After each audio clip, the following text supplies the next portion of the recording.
Tudo Fala bom? pra gente só uma coisinha. Como se pronuncia? Seu É sobrenome. Flávia? É seu sobrenome? É Ciacha? Ou é Ciaça? É- Como? não, é Flávia Tchatcha. Ah, Tchatcha. Tchatcha. Não acertamos É, nada. é difícil mesmo. Então vamos falar um pouquinho da Flávia antes de a gente entrar. Quem é a Flávia Tchatcha. Tchatcha? Quem é a Flávia Tchatcha? Ah, então vamos lá. Eu sou Flávia Tchatcha. Eu costumo falar que eu ajudo empresas a desenvolver produtos e serviços memoráveis para os seus clientes, né? E eu trabalho bastante com mentoria, treinamentos, e sempre nessa linha de desenvolvimento centrado no usuário, né? Uma inovação que começa centrada no cliente, centrada no usuário. Mas, tirando essa parte, eu também sou mãe, gosto Legal. bastante de aprender, gosto bastante de ensinar, gosto de tirar fotografia, tenho tirado pouco, mas é algo que eu gosto bastante, acho que é algo que é um dos meus hobbies aí. Legal. E é isso, um pouquinho da Flávia. Eu gosto de viajar, experimentar novos sabores, novos lugares. Bacana. E qual é o nosso tema hoje, Ó, Cíntia? o tema que a gente vai construir, né, Junto com a Flávia, junto com a Flávia? Flávia, vai ser como estimular o processo criativo nas empresas. E óbvio, essa pergunta vai responder, mas quando a gente fala isso, a gente fala de pessoas, né, Flávia? E Exatamente. aí eu queria que você introduzisse um pouquinho para a gente, né, para a gente até responder essa pergunta. A gente vai ter um tempo um pouquinho, uma live um pouco mais curta, né?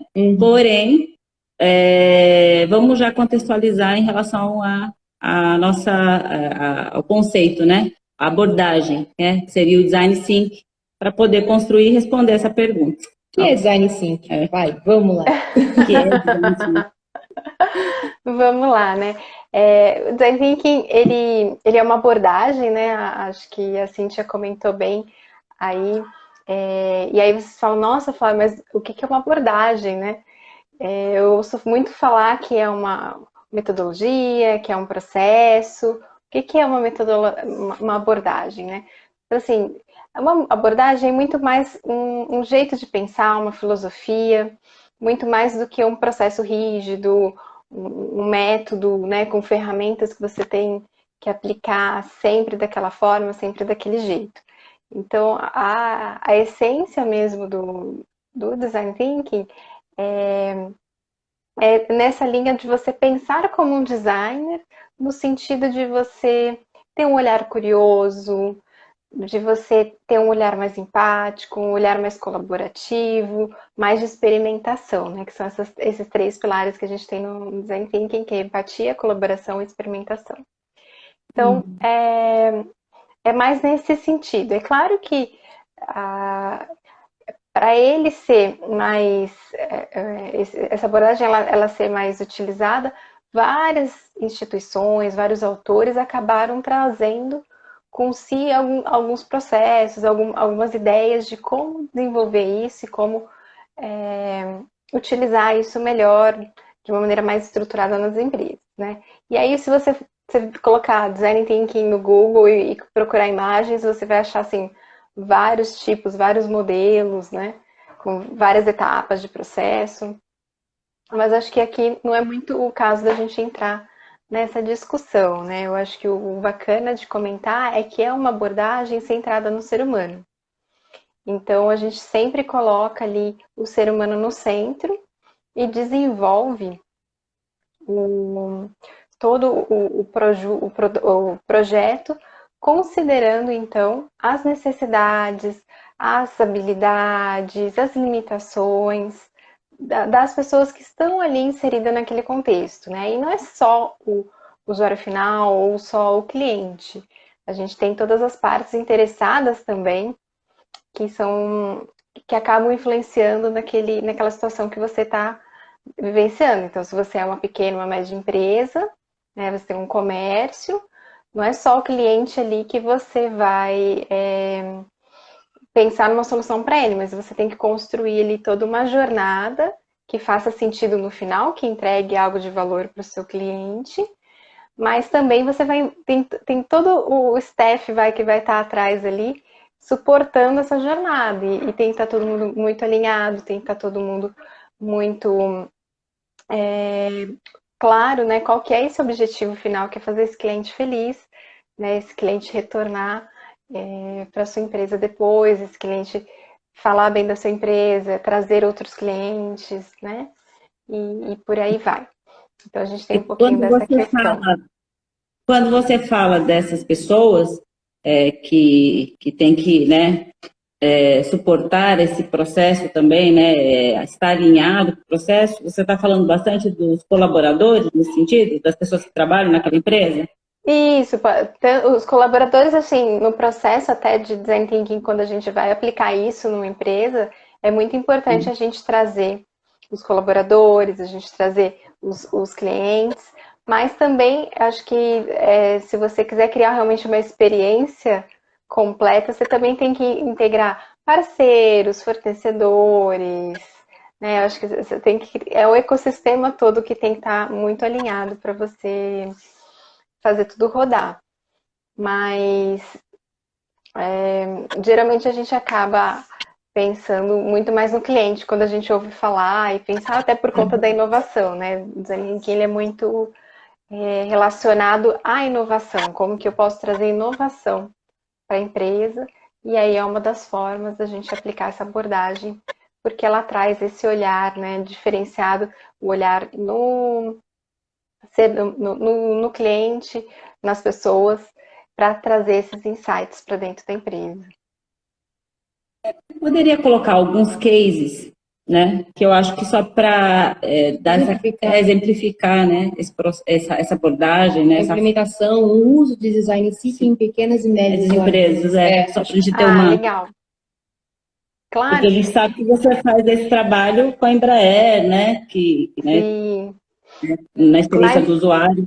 Sim, mas é uma abordagem que pode ser utilizada não só em grandes empresas, né? Acho que a gente tem isso muito consolidado, as grandes empresas já vêm aplicando isso de forma mais estruturada, mais constante, né, nos seus processos, mas a gente tem visto também vários outros cases em outras empresas. Então, recentemente eu vi um material do Sebrae trazendo alguns exemplos, né? E lá falava, por exemplo, de uma escola que estava com problema de inadimplência.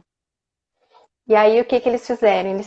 Eles utilizaram o design thinking para o quê? Reunir os educadores, para reunir os pais, para juntos eles identificarem quais eram os problemas, por que estava tendo inadimplência, né? Quais eram as dificuldades que as famílias estavam tendo para pagar a mensalidade? Era porque era o dia que era ruim, era a forma de pagamento que não era condizente com o que aqueles pais esperavam. Então, nesse sentido, então, o design thinking ele sempre começa com um problema, né? Então a gente escolhe um problema para começar, e eu acredito que a sua empresa provavelmente tem algum problema que precisa ser resolvido. Não, eu tô falando para o nosso telespectador aqui, que está aqui, para a nossa audiência. Não vocês são de sucesso. Justo. Mas assim, a gente sempre começa de um problema, né? Então, nesse caso dessa escola, foi essa inadimplência.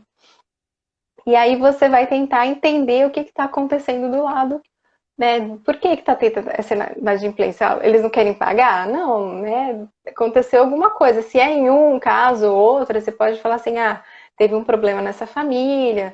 Mas quando você começa a ver um negócio meio generalizado, você tem que tentar buscar a causa raiz, digamos assim, conversando com as pessoas. E aí o segundo ponto é justamente essa questão da colaboração. Então eu identifiquei que tem aqui um problema, digamos que a data não é legal, ou o boleto não chega a tempo, enfim, não entraram muito do detalhe lá.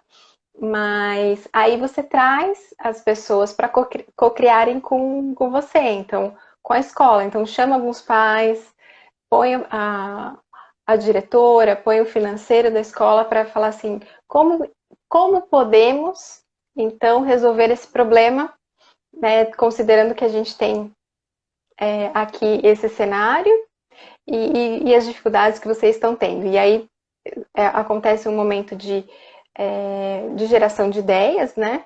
E a partir daí são identificadas algumas soluções que podem ser testadas, né? E experimentadas. E aí isso retorna para o conjunto de pais para saber se aquilo faz sentido, se aquilo ajuda a resolver o problema que eles estão tendo com a inadimplência. E aí, com o feedback deles, aí você consegue realmente implementar uma solução para resolver, né? Para tentar resolver esse problema. Então, são um pouquinho dessas etapas. Nesse caso, qual foi a experiência? A experienciação, né, que o design thinking tem um diferencial em relação a outras ferramentas, essa questão de poder experimentar, né? Meio que um laboratório. Nesse caso, por exemplo, vocês fizeram mais de um laboratório, mais de uma sugestão de como fazer, implementaram por um tempo, aí não deu certo, como é feito essa experienciação?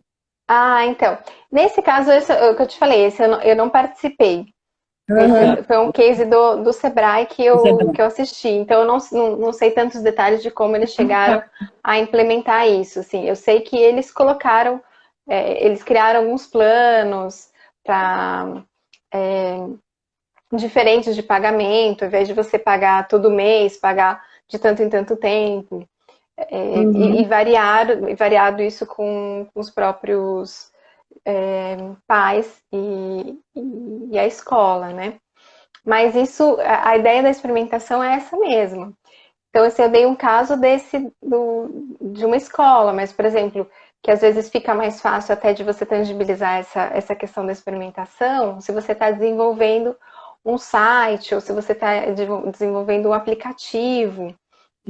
Então, às vezes, você não precisa criar todas as páginas do site, todo o aplicativo e botar para rodar. Você pode criar uma apresentação PowerPoint que mostre o fluxo do que você está querendo fazer, mais ou menos as informações, mais ou menos o conteúdo que você quer apresentar. E você pode mostrar isso para algumas pessoas para coletar, para falar assim, olha, isso atende, isso traz as informações que você precisa num primeiro momento. Aí, se você vê que aquilo tem valor para o seu cliente final, aí tudo bem, aí você vai partir para uma etapa seguinte, que é realmente você desenvolver. Aí você desenvolve a solução, e aí você realmente detalha, aí você pode continuar fazendo testes e interações com o público. Isso é algo que eu sempre estimulo bastante, você tem sempre esse contato, essa colaboração do cliente, do usuário final, porque só ele sabe o que ele precisa, né? Então a gente não pode ficar muito com o olhar do desenvolvedor, porque a gente pode acabar criando alguma coisa que não faz sentido lá na frente, né? Em relação quando você fala de que forma essa abordagem, né, do design thinking pode, você tem algum exemplo também de um resultado final, assim, de algum case que passou pelas etapas ou fez um produto, ou melhorou o produto, ou teve um feedback, enfim, aconteceu algo diferente que de fato levou nesse fazer com que a empresa acreditasse, né, estimular, né, o processo criativo nas pessoas que trabalham com ela, enfim. Sim, assim, cases tem bastante, tem alguns emblemáticos. Tem um até que eu vou até comentar, porque ele acho que vale a pena a gente até debater um pouquinho. Tem um que é bem emblemático, que é de um caso da GE, uma empresa grande, tá? Mas só para explicar um pouquinho por que ele é emblemático. Eles criaram um equipamento de ressonância magnética e aí as crianças que precisavam fazer esse exame, elas tinham que ser sedadas, elas tinham muito problema para fazer esse exame. Porque né, a gente, quem já fez sabe que é um exame chato, é ruidoso, é uma sala fria, aquele equipamento, né, claustrofóbico, não é nada legal. né? E aí, um dos designers da GE, o que que ele fez? Ele transformou aquela sala numa grande história. Então, ele criou... aí, eu falo que é emblemático pelo seguinte, porque ele não fez uma modificação do equipamento em si para melhorar a experiência da pessoa que está ali, né? Então, alguns autores, assim, até falam que não seria tanto o design thinking porque ele não criou um aparelho novo. Mas ele pegou, né, do limão e da limonada, fez uma limonada, ele pegou o que já tinha e ele conseguiu, pintando todo o equipamento, a sala, ele construiu um barco, e aí Peter Pan, alguma coisa assim, e você conta uma história para a criança quando ela entra ali, e ela acha que ela está numa super aventura, ela fica mais tranquila, todos aqueles sons, todo aquele ambiente para ela faz algum sentido, porque você contou uma história, você, né, todo o storytelling para aquilo acontecer. E com isso você reduziu drasticamente o número de crianças que precisaram ser sedadas, você conseguiu aumentar até, né, a agilidade no processo, porque era um processo mais moroso, tinha que refazer porque a criança não ficava quieta, enfim, tinha vários problemas. E com isso você conseguiu reduzir, melhorar o processo como um todo, e para as crianças também, para os pais, é um ganho significativo, né? Então tem exemplos assim, você chega até o final do processo, mas assim, sempre o design thinking, ele é uma parte inicial. Eu falo que ele é uma parte inicial no sentido que ele vai validar uma ideia, ele vai validar uma proposta de solução. Ele vai validar em 3 esferas. Ele vai validar se a pessoa ela tem a necessidade daquilo que está sendo criado, se aquilo é valor para ela. Você vai ter que verificar se isso é viavelmente tecnicamente e financeiramente, porque senão não faz sentido, né? A gente não está desenvolvendo soluções altruístas para ninguém. E então você tem que ter esse balanço. E eu acho que é aí que entra a mágica, principalmente para pequenas e grandes empresas, pequenas e médias empresas. Porque as empresas, elas para se destacarem, elas têm que sempre trazer inovação, né? É algo de diferencial competitivo. Mas, por outro lado, ninguém tem tempo e dinheiro infinito para gastar e desenvolver qualquer coisa, tem que ser muito assertivo. Então, se você tiver um processo como esse, onde você consiga identificar realmente quais são as necessidades do seu cliente e trabalhar em cima daquilo que é a dor dele, daquilo que não está funcionando, daquilo que vai trazer mais satisfação, você realmente vai e entrega algo que faz sentido e não fica desenvolvendo um monte de funcionalidade que às vezes nem faz sentido para o seu negócio, né? Não às vezes a pessoa não quer mais variedade, ela quer aquilo bem feito, entregue no momento que ela precisa, né? Na qualidade que ela precisa. Então, às vezes não é firular demais. Então, o design thinking ele ajuda a encontrar essa solução. E aí, na sequência, é claro que você vai partir para um desenvolvimento mesmo, até você chegar no que você vai fazer. E aí, assim, pode ser um produto, pode ser um serviço, então, às vezes, você só vai verificar um fluxo novo na sua própria loja. Às vezes, a disposição das gôndolas, às vezes, a disposição do caixa não facilita o fluxo e as pessoas ficam perdidas, não passam por alguma sessão e aquilo acaba atrapalhando. Então, você pode melhorar o seu serviço também nesse caso, né? Não precisa ser nada do outro mundo, às vezes é só uma disposição da sua loja, dos seus produtos. E é isso. Teria alguma dica, uma dica mesmo, assim, para como esses líderes, gestores, né? Apesar deles também estarem envolvidos nesse processo, mas como que eles estimulam? Alguma dica prática que você, dentro desse universo, né, que você vai experimentando, visualizando, enfim? Porque é uma questão muito interessante isso que a gente já trouxe. No mundo corporativo, experimentar, errar, não sempre é muito bem visto, né? Não tem muita oportunidade para isso, né? Quando isso é tolerável, né? Quando a gente fala em design thinking, em você ir lá experimentar uma, experimentar duas, ai, deu errado. Isso é um pouco complicado hoje, né? Seja grande, média, pequena empresa, a questão do erro, às vezes, não é muito bem visto. E no design thinking, ele é uma fase, precisa passar por esse momento. Como lidar? Assim, como lidar e como estimular mesmo de forma prática o processo criativo lá dentro, olha. Com dicas simples, né? Que nem você disse, assim, de repente,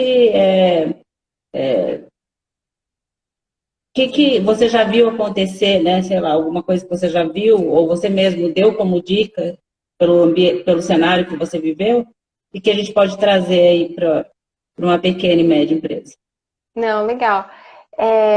Acho que o, é importante comentar, né, que quando vocês estavam falando, eu fiquei pensando assim, de quantos produtos, né, que a gente vê que são lançados e que pouco tempo depois a gente não vê mais no mercado, né? Aqui na cidade mesmo, quantos restaurantes já abriram e já fecharam?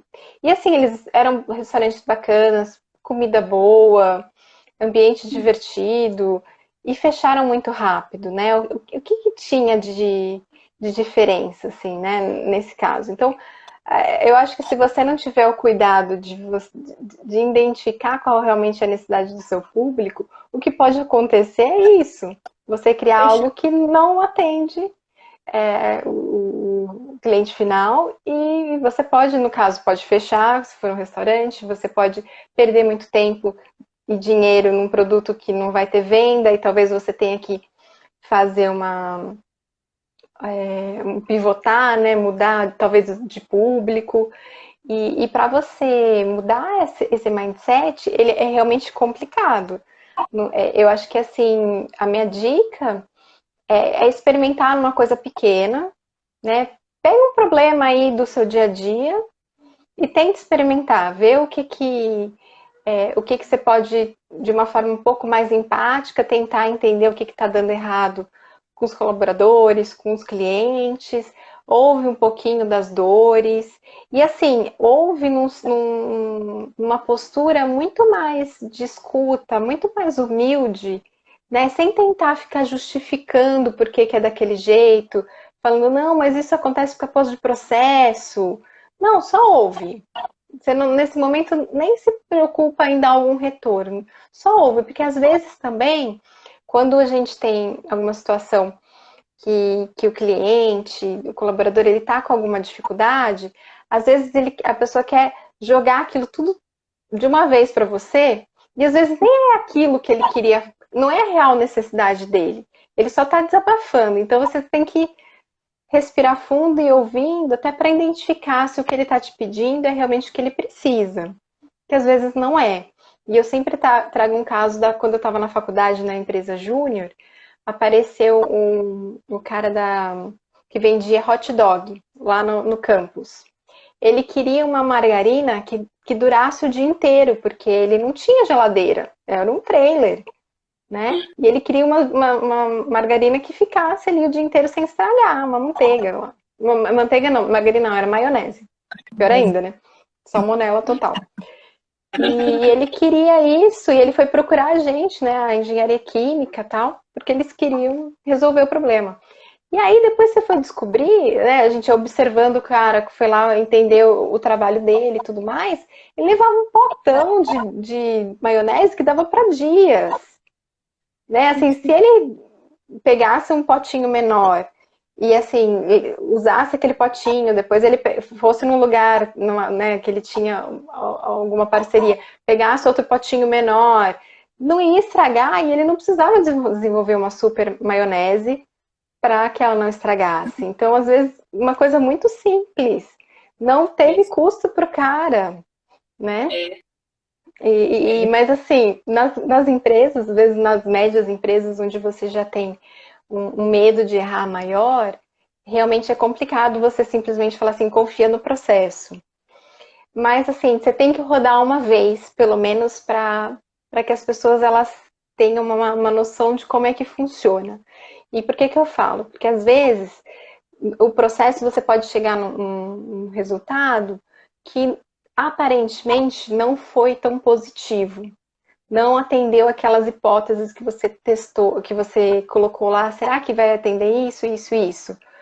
Mas, por outro lado, o que você ouviu de retorno durante o teste, né? Durante essa experimentação, que você colocou à prova a solução e ouviu a percepção das pessoas, só aquilo já é de uma valia gigantesca. Então, você tem que olhar esse erro como um presente muito grande, muitas vezes.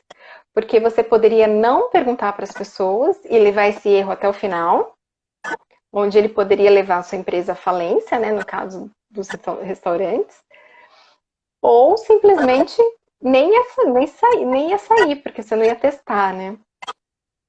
Então você consegue aprender isso muito mais rápido. Então, se você for fazendo isso em conjunto com métodos ágeis, você pode rodar ciclos e ir testando.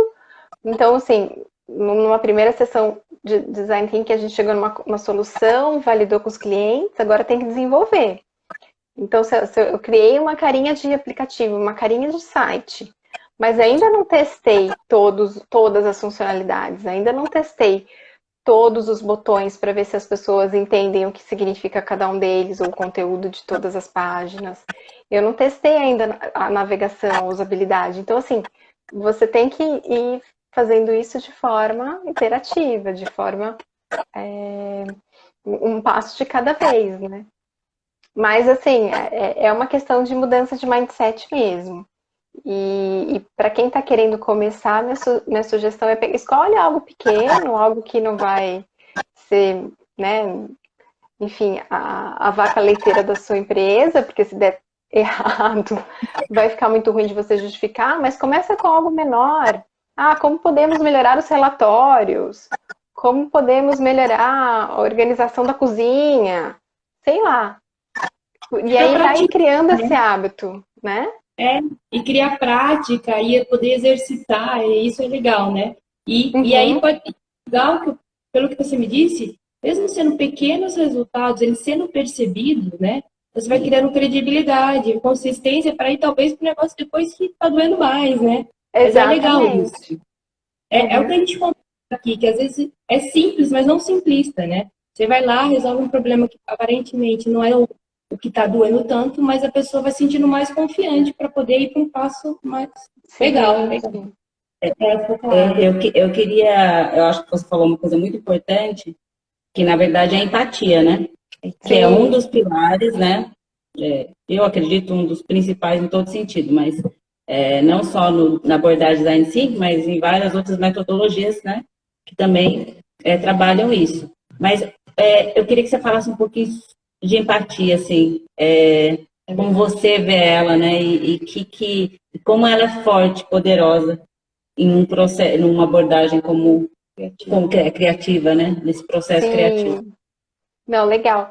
Então, a empatia, ela é você se colocar, né, no lugar do outro, não só por meio da imaginação, mas você realmente perceber o que o outro está sentindo, né? O que o outro precisa de você. Né? Então, você tem tanto o do pensar, o do sentir e a conexão empática, que é o que a pessoa precisa de mim. Né? Então, você tem esses três tipos assim, de empatia e que juntos eles compõem aí essa atitude, esse comportamento. E eu acho que, né, eu estava até aqui aparecendo aqui o meu empatia aqui nos negócios, que é o meu lema, né, a empatia em ação, porque eu acredito muito que para as empresas, quando você tem um olhar mais empático para o seu negócio, no sentido de você realmente entender quem são os seus clientes, quem são os seus parceiros, quem são os seus colaboradores, o que eles esperam, o que eles têm de dificuldade. Eu acho que você ganha em vários sentidos. Primeiro que você ganha na questão de relacionamento, então você cria um time mais unido, um time que tem mais confiança uns nos outros, um time que luta por um mesmo objetivo, né? Tem uma estratégia mais alinhada. E no caso dos clientes, você consegue realmente entender o que esse cliente está esperando de você e como você pode resolver o problema dele. Né? No final do dia, a gente quer comprar soluções para resolver os nossos problemas, né? E assim que a gente vai se relacionando. Então, eu vejo a empatia como uma fonte, sim, de criatividade e de inovação para as empresas, porque você vai na fonte, né? Você vai na fonte descobrir o que está pegando, qual que é a dor, né? Quais são as expectativas, e aí você vai ouvir, porque a gente às vezes fica muito com o olhar, que eu falo, que é o olhar do desenvolvedor, né? O olhar de quem está de dentro. Né? A gente sabe os processos, a gente sabe o que pode, às vezes é alguma regulamentação, às vezes é uma coisa mesmo do negócio, da forma como a pessoa faz a gestão do negócio. Mas para o cliente, tanto faz, isso tudo é transparente, né? Ele só quer o produto ou serviço dele no final ali, do jeito que ele imaginou, né? E qualquer quebra de expectativa é muito ruim, né? No sentido de você depois conseguir resgatar e até mesmo criar algo um pouco mais a longo prazo. Então, acho que a empatia, ela ajuda nisso. E ela ajuda também em momentos onde deu ruim, que vai dar ruim em algum momento, né? Mas é um Acontece. diálogo, né? É diferente. É quando dá ruim e tem empatia, o próprio cliente reage de um jeito diferente. Ele tem uma tolerância bem mais, né? Sim. A percepção é diferente, porque ele sabe que leva para o aprendizado, né? E você Sim. comentando isso, você me fez lembrar, porque assim, as pessoas confundem muito empatia com simpatia, né? Exato. Né? Sorriso, alegria, né? E não é isso, é uma coisa, como você Não. disse, é beber da fonte, né? E aconteceu uma coisa muito engraçada comigo ontem. Eu vou compartilhar porque tem muito a ver com o tema. Eu estava em Campos e eu fui não vou falar empresa, mas eu fui, né, comprar um chocolate. E quando você entra nessa empresa, o cheiro de chocolate é absurdamente delicioso.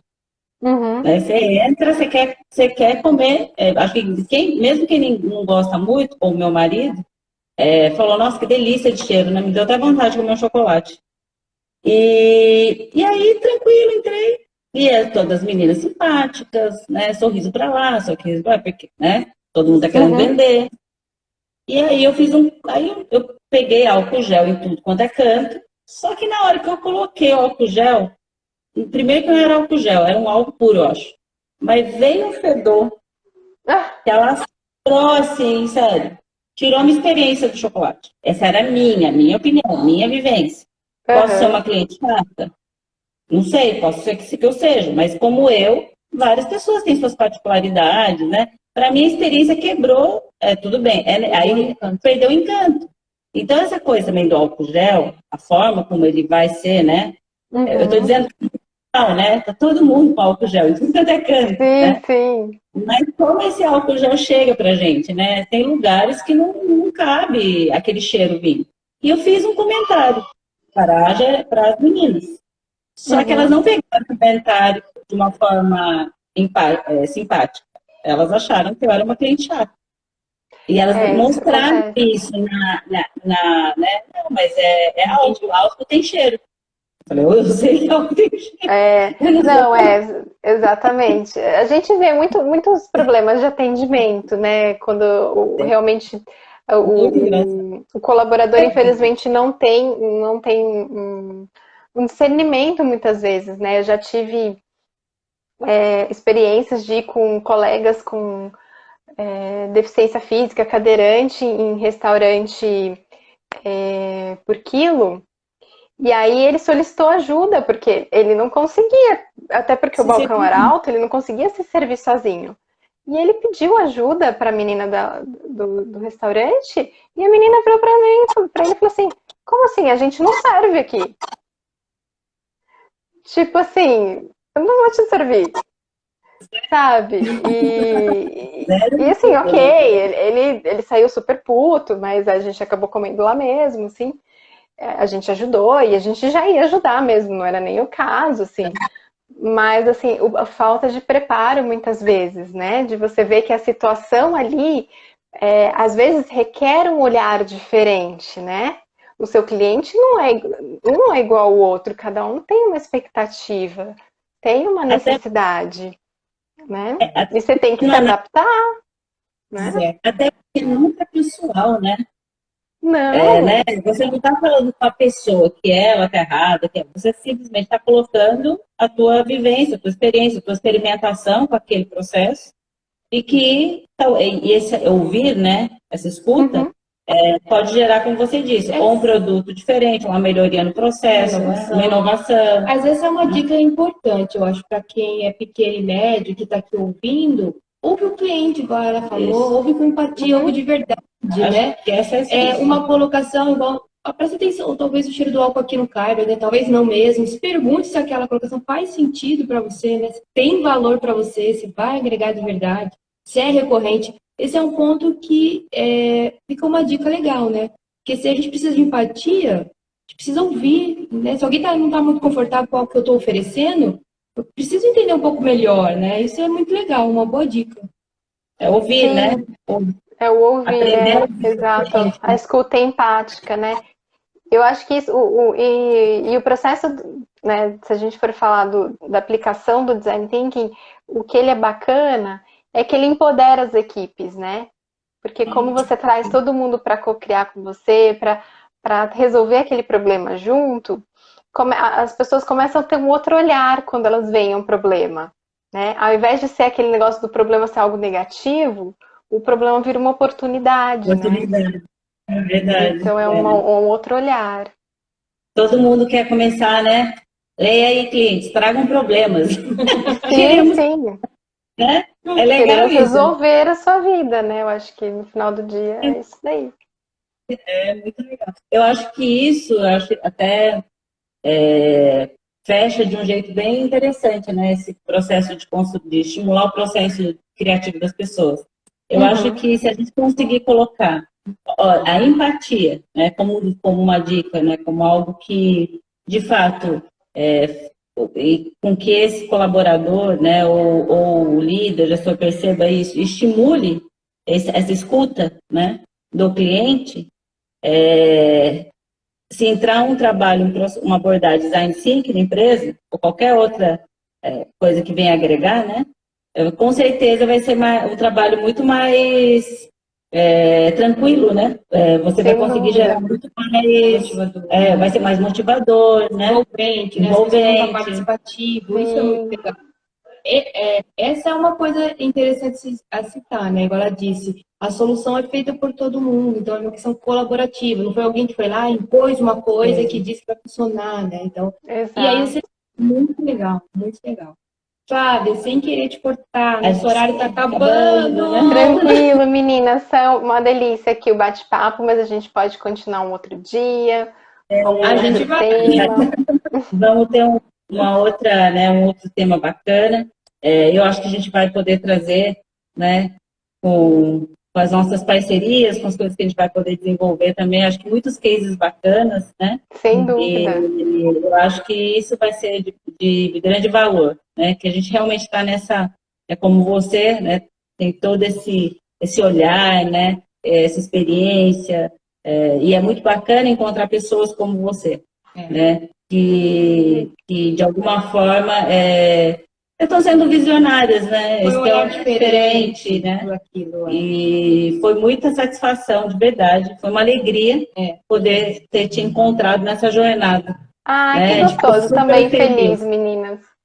De fazer parte aqui da história da experiência offline. Aqui espero que vocês tenham gostado do bate-papo.